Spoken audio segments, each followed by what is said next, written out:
A complex question, Nicolas. Why is Gerhard Richter a genius? I could say one answer would be that he is still very young. He still has a curiosity about the world, even at the age of 93. And what we see in this exhibition is constantly he's renewing himself. He's evolving. It's about inquiry. It's about looking into the world in different ways at different times in his life. And it's in some ways, a very surprising exhibition, because you turn a corner in the exhibition and suddenly you come across a new body of work, which looks probably to someone who doesn't know Richter's work well, looks as though here is another artist. Actually, it's just that he's moving his mind ahead to think about new ways of thinking about painting. But this is stunning, but does it make of him a genius? In my mind, he is a brilliant painter. I don't know about genius. We are all rather frightened of geniuses these days, because geniuses are somehow like Pied Piper of Hamelin. You know, they take our heads and take it to places that we don't necessarily want to be. But I think he is a brilliant painter. But isn't he more than a painter? Because he also uses glasses, balls, also printer. Yes, but I think that his fundamental being is that of a painter who works, and a draftsman who works on the surface. Of course he has made sculpture, but many of these sculptures are about reflection from the surface of the glass, and I think that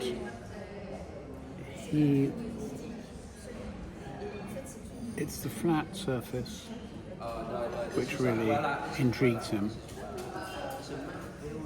Yeah. Also his relation to Duchamp, no? Well, I think he has also a kind of ambivalent relationship with Duchamp. He always talks about having visited this exhibition in Krefeld when he was a student in the Düsseldorf Academy. And he and his fellow students, couldn't really understand Duchamp. They visited the exhibition with Joseph Beuys. Wow. And crazy, no? And I think it was after this visit that Beuys writes his famous statement that the silence of Marcel Duchamp is overrated. This was a kind of classic Beuys statement. I think that probably there were aspects of Beuys of Duchamp which he found very French, very literary. Very French? Yes. Is it bad? I think that maybe for an artist in the early 60s, trying to find his way, who had been visiting the Documenta in 1959, and then of course in 64, he probably the reference point was probably not so much Paris, but what was happening in New York. Not that I think that he ever wanted to be an American painter, but he certainly looked at Warhol, and he was aware of what Warhol was doing, and that was a factor, I think, in the way in which he developed his interest in photography. That's interesting. Yeah. But Duchamp died American. Yes. But the major works were made when he was in France. And also, his last work is about painting. Yes, that's also true. So what did you want to do with this exhibition? What could be new about this exhibition? Well, it's unusual to be in a situation where you have a living artist who has declared that he will no longer paint. So we have the whole body of work to examine. He's still alive and he is still working with drawing. I think what we wanted to do with the exhibition was to show the major groups of work, the main paintings in his earth, which have not ever all been brought together. Here at the Fondation Louis Vuitton, you have more space than most museums are able to provide for an exhibition. This is amazing, huh? And so it's a very large exhibition, but it includes, I think, all the important works. And people were very generous with their loans, after some persuasion. But, so I think it's, because it's not weighted in one direction or another, it's kind of evenly through the career. So you see the moments of uncertainty, you see the moments where there's an enormous, almost you could say, an exhilaration. When is the uncertainty? I think there was a period in the mid-70s when he was moving away from relying on the photograph as his starting point for an image and moving towards abstraction. So he made the in-paintings, these very elaborate paintings with soft color and often red, blue, yellow. And then he went on to make the grey paintings. And this was followed by color charts. But in between, he did a remarkable series of paintings on a theme based on a postcard of a work by Titian. Yes, fantastic. 28 of them. No, the Titian was more. No, it was first one series of 2 and then another series of 3. Ah no, so it's not. No, it's not the same. But it's a remarkable set of paintings. But then, I think he was trying to explore, how do you make an abstract painting? And what is the source of that painting? So he took a watercolor, and one of his own watercolors, not many watercolors did he make, but he took a detail from this watercolor and blew it up to be a large painting. Or he took a small oil sketch where he made a painting with oil, abstract painting, and then he made a large painting from this. And this was the beginning of what we came to know as Richter's abstract paintings in the 70s.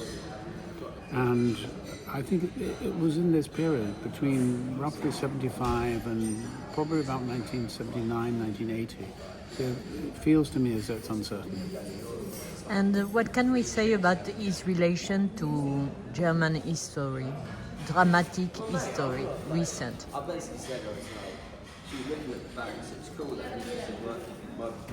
Sometimes it's complex to understand. I think looking at this exhibition, you might not think that this is an artist who is deeply concerned about what is happening in society. But when you begin to look at the painting in detail, and when you look at some of the paintings, for instance, obviously the October paintings, but also the painting that he made of the Twin Towers, or of course the Birkenau paintings, and if you look in the atlas, where you see these images that he took from the in the 1960s, he took photographs that he had found in magazines of the camps, Auschwitz, Birkenau, and others, and he was obviously very deeply affected by these, and these stayed with him for the rest of his working career. But it's 2014? The Birkenau is 2014, yes. Yes. And this was after a period when he did not paint for 3 or 4 years. And I think he was not painting in part because he was looking for a subject, and he was thinking about this subject and how did he address this subject. Because you have to remember, in the late 90s, he was invited to make a work for the Reichstag. Exactly. And he intended originally perhaps to make a series of works that would relate in some way to the Holocaust. And he found that he could not could not find the right language to express this. He didn't want it to be a form of realism. It had to be abstract. Then he began again in 2011, 12, 13 with partly inspired by these photographs which were published and which were drawn to his attention by Georges Huberman. Ah. It's interesting, there are 4 photographs which form the basis of the Birkenau painting. They're exhibited here, They are exhibited here. like in Berlin, I mean.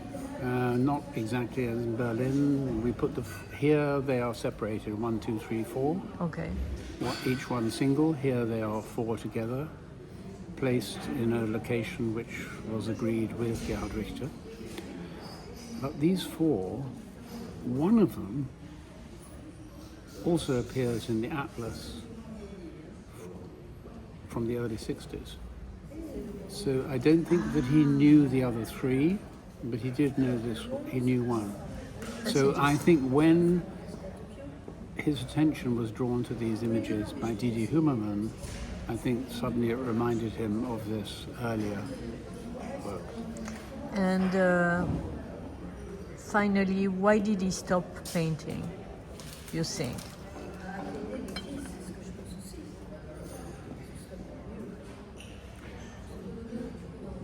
We don't know that he says he stopped painting, that he might begin again, because I remember at the time of the exhibition in 2011, 2012, he was not painting, and he thought he wouldn't paint again, but he began again. I think there have often been periods in his career when he has stopped painting for a period, for a short time, because he works and then he exhausts his curiosity about a particular type of painting. And when he completes that, then he stops, and then he begins again. And it's a question of whether his curiosity will be further provoked. But obviously at the age of 93, we don't expect that he's going to suddenly take out a big squeegee and start making very big paintings again. Who knows? Matisse knows? was very sick and kind of old when he found a new way of painting. But what's interesting is that Richter isn't stopped working. I mean, he's drawing. He's done some recently, since he stopped painting, he's done a number of public commissions, including a major commission for the Chase Manhattan building in New York, which opened in July. Okay. And you should look at photographs of that. They are astonishing. It's completely unlike what he's done previously. So you feel him moving into a new phase. And he's not coming because he's focusing on his work. But he's not coming to the opening. Maybe he will come and see the show. I think he's always slightly detached. Richter is an artist who lives in the studio. He lives for the studio. When he built himself a new house and a new studio on the edge of Cologne 15 years ago, 20 years ago, the house is separated from the studio by a garden. Every day he walks from the house to the studio, he spends the day in the studio, and then he goes back to the house. So it's very much a contained life, and he's thinking all the time about what it means to be an artist in the studio. And the garden is like what? It's quite wild and quite free. Not Claude Monet one. No. Merci beaucoup. Do you have